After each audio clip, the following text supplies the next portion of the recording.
Medo. Todo mundo tem medo de alguma coisa, mas o que é o medo? Na forma literal é a sensação desagradável, desencadeada pela percepção de perigo, sendo ele real ou imaginário, ativando um estado na nossa mente que nos deixa mais alertas, mas também bem mais tensos. Mas como os jogos usam desse sentimento para mexer com a nossa percepção? Muitos jogos de terror usam e abusam de diversos métodos, mas o foco do vídeo não são esses jogos. Nos jogos de terror você tá esperando pelo susto, nesses aqui não. São aqueles mais casuais, o que a gente tá acostumado, aquele de aventura, mundo aberto, onde o foco não é o terror. Então, pra quem tem receio, fica tranquilo, esse vídeo não vai ter nenhum jumpscare ou algo do tipo. Alguns games podem usar uma fobia pra te fazer sentir medo. Acho que a maioria usa desse método, como a talassofobia, por exemplo, que é o medo do mar. Falando em mar e jogo, você assimila diretamente a subnáutica. Para alguns, um jogo de sobrevivência normal, e para outros, o pior jogo de terror que já jogaram. Realmente tem gente que tem pavor do mar, e não é por falta de motivo. Subnáutica explora o medo do desconhecido, usando como tema o mar.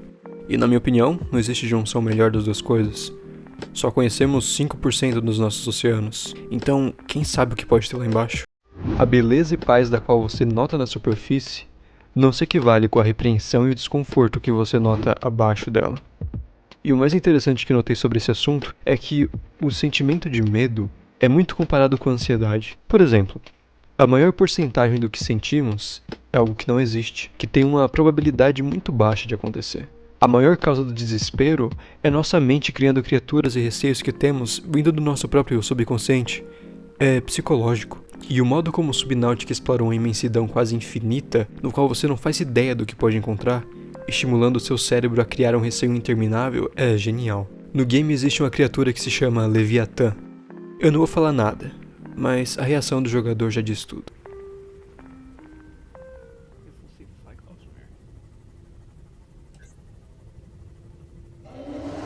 Oh my God! Oh Jesus! Oh, it's got me! No, get off! No, I ain't losing this as well.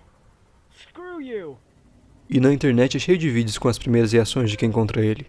E as reações são todas parecidas. Realmente dá um desespero se deparar com isso, ainda mais pra quem não tá esperando. Acho que deu pra perceber pelo vídeo que uma das coisas que nos faz ficar em estado de alerta é o próprio audio design do game. Todas as desenvolvedoras usam os efeitos sonoros para passar ao jogador o sentimento que querem passar, como por exemplo as orquestras incríveis a cada chefão que você enfrenta na franquia Souls. Você realmente se sente em algo épico, ou uma música calma quando você tá andando por uma planície. Mas nesse caso, eu quero destacar os áudios mais sutis. Áudio.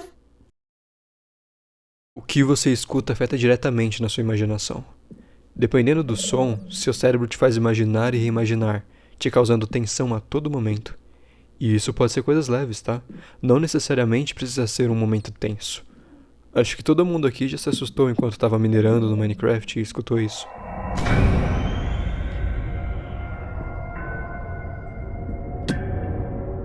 Mas por que toda essa tensão para um barulho? De acordo com a ciência, sons não lineares, como o choro de um animal ou um grito, nos assustam porque se estendem além da capacidade normal das cordas vocais. E nossos cérebros entendem a anormalidade nesses sons, então sabemos instantaneamente que algo está errado, ou que há perigo por perto. E com respeito a isso, diversos jogos trazem, como o próprio Subnáutica no qual comentamos. Mas pra mim, o pódio ainda fica com Minecraft. O audio design desse jogo é um misto de todos os sentimentos. Um grito de longe já te faz ficar tenso. Som de passos te deixa um alerta. E depois de tudo isso, quando fica um completo silêncio, consegue ser tão amedrontador quanto. Falamos do desconhecido e de como os sons nos afetam. Mas tudo isso não seria causa de medo se não fosse por uma coisa. Do que você tinha medo quando era criança? Pera, acho que essa aqui eu já sei. Só um segundo.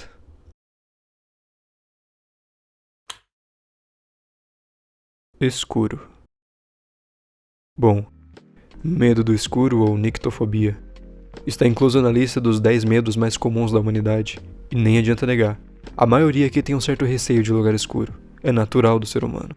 Do mesmo método como é explorado as profundezas em Subnáutica, o medo do escuro guarda com ele o mistério, o desconhecido.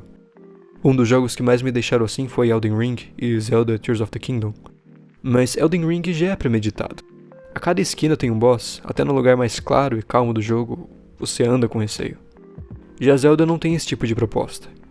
Todos os games dessa franquia tinham algo de creepy. Eu imagino o quão traumatizado é o Link depois de passar por tanta coisa. Mas, focando na escuridão. No recente jogo da franquia, o verdadeiro GOT, foi apresentado 3 mapas abertos para explorarmos. O mapa do céu, com as ilhas flutuantes, o mapa de Hyrule, o mesmo mapa de Breath of the Wild, e o mapa das profundezas. Basicamente é um caso de amor e ódio que eu tenho por essa parte do mapa. É literalmente o mapa do tamanho de Hyrule, só totalmente escuro. É um breu completo. Achei uma sacada muito boa que quando você entra lá dentro, o ambiente e os sons mudam totalmente, mexendo com o jogador pro mesmo pensar que aquela área é mais tensa, é mais perigosa. Se liga.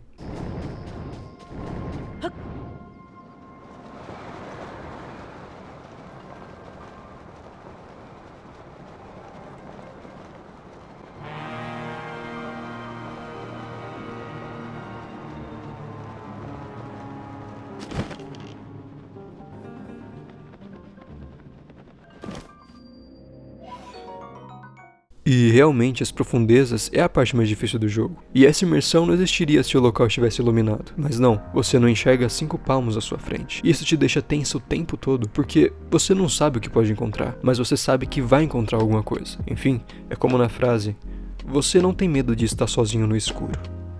Você tem medo de não estar sozinho no escuro. Já conversamos sobre vários pontos até agora, mas eu vou finalizar com o meu preferido.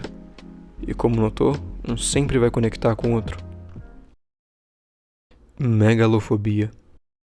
Certo? Montamos o cenário mais assustador possível para um jogo. Temos o desconhecido, nós não sabemos o que vamos encontrar. Temos o som, eu escuto algo, mas eu não sei o que é. Temos a escuridão. Eu não sei o que eu posso encontrar. Eu escuto barulhos, mas eu não enxergo nada na minha frente. O que falta agora? A razão por trás de tanto medo. O nosso monstro, chefão, o nosso inimigo. É natural do ser humano temer por coisas gigantes. Quanto maior a criatura ou construção, mais imponência vai apresentar. E mais fraco e incapaz ele vai te fazer sentir. E diante disso tudo em conjunto, o pânico é inevitável.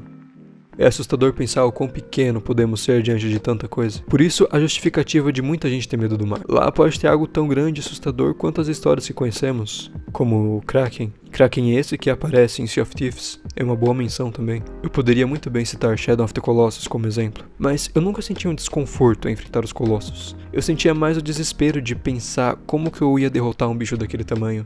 Mas pra mim o pódio ainda fica com Zelda. Desculpa, mas eu sou o Gigaton e o Zelda é meu GTA San Andreas. Não tem como. Não é de hoje que a saga traz esse tipo de conteúdo mais pesado, mas eu não tinha visto algo a nível de Tears of the Kingdom antes. É bem mais profundo do que parece que é. Se isso aqui não te dá um negócio na espinha, eu sinceramente não sei o que te causa medo.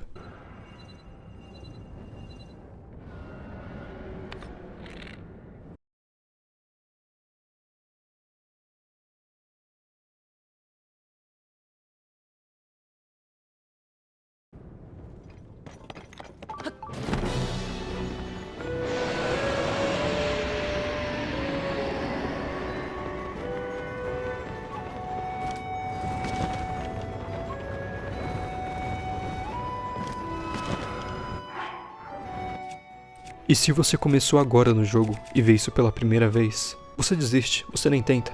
O game realmente cumpre o seu papel, te deixa com medo e te faz se sentir incapaz. Você não sabe como derrotar, você não sabe onde está pisando. Como você vai usar o terreno ao seu favor se não tem terreno? Você não enxerga? Lembrando que na minha captura o jogo está iluminado porque eu tinha feito isso, tá? Se você não achar as raízes gigantes para iluminar um pouco a área, o lugar fica assim.